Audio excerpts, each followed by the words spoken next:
Yeah. Okay, and so I mean, when one of these Lambo, well, any make, but Lambo, you probably got more exhaust swaps on Lambo than yeah.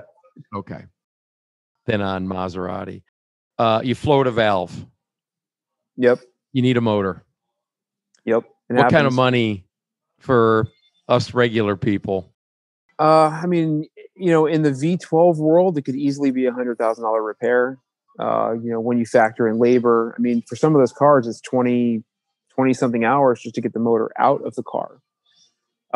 So yeah, I mean, it easily could be $100,000, $100,000 repair. Even something as like a V10 Gallardo, you're still talking, when it was newer, somewhere in the $30,000 to $50,000 range, depending on, how much was broken. So a guy's got a car in warranty.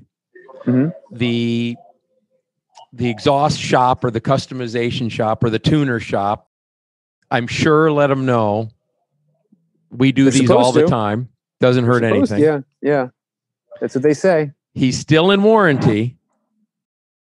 He does this motor damage.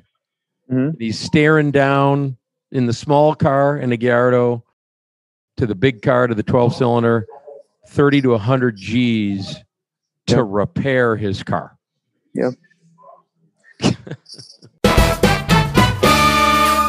This has been Jeff Stearns, Connected Through Cars.